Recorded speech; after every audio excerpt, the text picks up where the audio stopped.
Hey everybody, I've got a great routine all about your hips. This all-standing routine reduces pain and stiffness, builds strength and flexibility, and gives you a boost of energy. And make sure to stick with me to the end where I'll be going over a huge mistake I see women over 50 making when they want to get back in shape but struggle to find a fitness routine that they can stick to.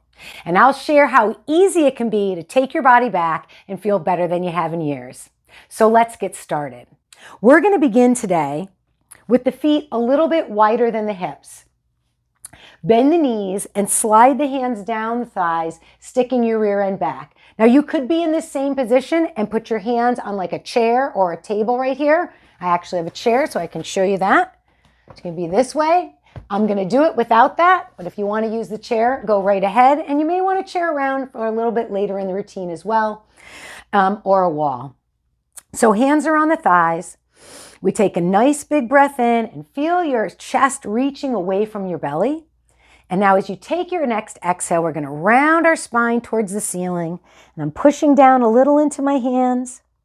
And then we're going to reverse that and raise our tailbone up and draw our shoulders away from our ears. And we'll take that again. Rounding the tailbone under, rounding the back of the spine. We often call this cat stretch. And then this one is called cow stretch. And we're just doing a standing version of it. And we're going to take that a couple more times. Rounding, just starting to loosen up our hips, our back. This also helps to warm up our shoulders. Start to get a little bit of oxygen flowing into our legs, into our hamstring area, into our belly. And if you're new to the channel, I'm Janine, fitness and flexibility expert for women over 50. And then this time when we round, we're going to roll ourselves up and we'll take a nice shoulder circle. And we'll take our hands to our shoulders and we're going to circle our elbows the same way. And then we'll shoot our arms all the way up to the ceiling and take a wiggle up. You can hook your thumbs. We'll take a nice stretch over to the left and then an easy stretch to the right. I am lifting up through my belly here, so I'm not just letting myself sink down. You can firm up your legs a little bit. Bring it back up to the top. We'll bring the hands back to the shoulders. Now we're going to take those elbows the opposite way. Let the arms extend and then take the shoulders the opposite way. And from here, we'll bend the knees a little just like we did before. We still have our feet hip distance or a little wider. Now it's like you got karate chopped at the hips. We're going to stick the rear end back, keep the belly firm, and let the hands slide down to where you can, keeping the spine straight. And then we'll squeeze the booty, keep the belly strong, and stand all the way up. This is called basic hip hinge. Stick the rear end back. You might feel a little stretch through the back of the legs here. And come all the way up. So again, you can be moving to where your body allows. Some of you will go to the knees or a little bit lower. And then come all the way up. Now we're going to take it one more time. Again, we don't want to round here. So again, stick the rear end back like you were going to sit into a chair. And now we're going to keep going and put our forearms on our thighs, palms together. Go ahead and sink the rear end down, a little bit of a squat. And then push the forearms into the thighs and raise the rear end up. And you might start to feel a little more stretching through the back of the legs. Rear end lowers.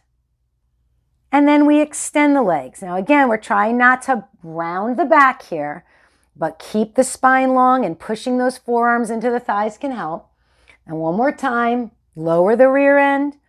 Now extend the legs until you feel a stretch and breathe here. If you are okay and can let those hands dangle towards the floor, you can go ahead and do that. And then we'll bend our knees, come back to the football huddle, and bring ourselves all the way up to standing. Now you can turn lengthwise on your mat and move towards the front of the mat.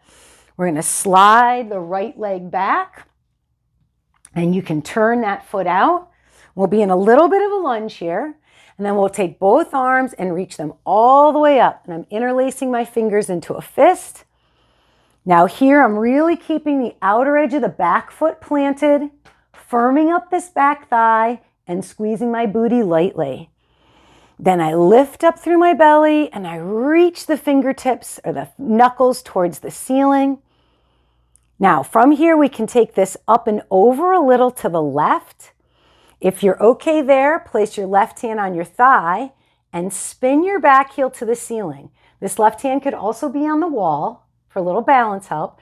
And we're reaching a little bit up and over. And you'll probably start to feel this stretch somewhere across the hip or up into the belly. And we'll bring that back to center. Step the back foot to the front foot. I'm going to turn around, but you can simply slide the left leg back. We're going to turn it out a little bit. We'll be in a little bit of a lunge. Interlace with the opposite clasp, so do what feels probably uncomfortable. Again, back foot stays planted. Firm up your thigh. Engage the booty lightly. That'll help open this hip up. Lift up through the belly and wiggle up. Then you can reach a little bit up and over to the right. If you're okay there, put the right hand on the thigh or the wall and spin the back heel to the ceiling. If you're uncomfortable or feel too tippy with the back heel up, just keep that back foot planted. And then come back to center and hop the back foot to the front foot. And then you can stay at the front of the mat. I'm just going to turn so it's a little easier for you to see me. And we're going to come in and start to turn this front leg out slightly. I call this a kickstand. All we're going to do is move the knee in and move it out. This is going to just start to warm up the hip a little bit. If you have it without having the toe touching and you want to work the balance here, you can do it without the foot on the floor. That's up to you. And then we're going to go into tree pose, and I'm going to give you a couple options. One, I call the kickstand. You start here. Two, if you're okay there, bring it up so it's not touching. If you're tippy, I would keep it at the ankle so you have a touchdown. You could use the wall here, although I encourage you to keep working so we get off the wall and start to work the balance. And as you can see, I'm taking any of these positions with my leg. It does not have to be up where mine is.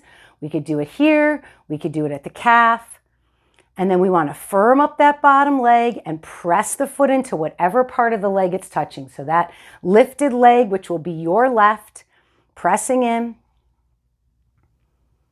And then you can take the hands to the side. You could take them to a V. You could touch the fingertips together. If you really want more of a challenge, then raise the face up. I'm engaging my booty. You'll feel that help roll that thigh out. And then we'll bring the hands down. We're going to turn that knee forward and slide that leg back. Now we're going to go a little lower now. So we did that lunge earlier, and now we're going to go a little lower, and we're open to the side. Again, keep the back foot planted. The front knee, we want it pointing straight forward, but it can go past the ankle if you have that. So go as low as you can without pain. And then we reach the arms out. Now, we don't want the rear end to swing back, so go ahead and swing it back so you can feel that. And now, bring the pubic bone up and engage the booty lightly so the hips are right under the shoulders. And we'll push up, little break, and we'll press back down. This is called Hero 2 or Warrior 2, Virabhadrasana 2. And breathe. And then we'll let the arms fall. We'll turn that foot forward and hop the back foot to the front foot. Now you can simply shift to the other side and slide the other leg back. I'm going to come over to the other side so it's easier for you to see me. And we start by moving that leg in and out. You'll see the knee moving in and out. But we're really warming the hip up here. You might feel a stretch on the inner thigh as part of that. It's all connected. Then find the place, kickstand. At the ankle or calf. You might be up here with the arch over the knee. You might be up a little higher, whatever works for you. Press the foot into the leg, leg into the foot. Use the wall if you need or a chair if you need. Again, working towards, not using that. Hands on hips, hands out to the side. They can be in a V. They can be touching. You could look up. Rear end lightly engaged and breathing. And then we bring the arms down. Now work to do this eventually without touching the wall or putting the foot down. Bring the knee forward and then shoot the leg back. Now I have to pivot slightly because I was turned sideways on my mat. And then we bring that foot back, outer edge root, knee pointing forward, and you can let that knee spear forward as far as it can go with the heel down. Arms reach side. Let's just check our alignment. Let's stick our rear end back. That's not where we want to be, so we bring it through. Pubic bone comes up, And we're rolling that sit bone underneath us. So we're nice and tall. And then raising up and lowering down. Breathing, find the depth that you can go. Engage your booty lightly.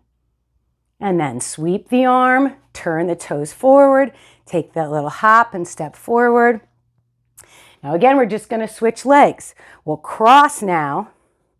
This will be your right. I said left before, but you're right with me. Right foot across. Now, here we go. And I know some of you will need to use the wall or the chair. That's fine. I'm going to show you another option.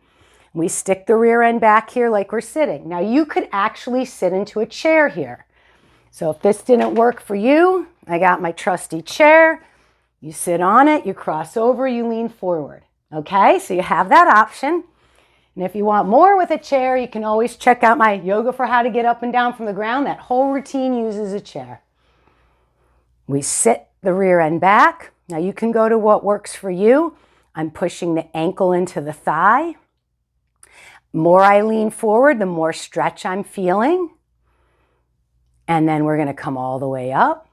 Step the foot down. Let's go to the other side. Cross the left leg over. Stick the rear end back. If I needed the wall, I could be here. If I needed the chair, if I wanted to sit in the chair, I could sit in the chair. If I want to challenge my balance here, if I'm okay, if this hip is open enough for that, I understand.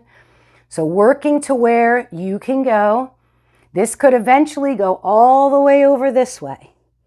I know that's not for everybody, but there might be some of you out there, so I want to give that option. Most important, listen to your body. Go to where it can go from today. Move forward over time. Step that foot down, take the feet a little wider. Circle the hips. Circle the hips the other way. And then take a nice inhale, reach up. And as you take an exhale, drop those arms down. Give yourself a high five for taking care of yourself today. And as promised, I'm going to share that big mistake that I see women over 50 making that want to get back in shape, but are struggling to find a fitness routine that they can stick to. And that big mistake is doing too much too soon. What happens when we go from exercising inconsistently to expecting ourselves to exercise several hours a week? Well, first thing I usually see is overwhelm. Because let's be real, most of the classes out there are not designed for our bodies and our goals at over 50. 2, then we feel sore and depleted, which 3, totally saps our motivation, which ends up usually with 4, which is quitting. And then what do we feel? We feel like we failed, and a lot of times this leaves us doubting that we could ever stick to a fitness routine at all. But instead, let's take that failure, learn from it, and change our approach. And start with manageable chunks of time, like 10 minutes.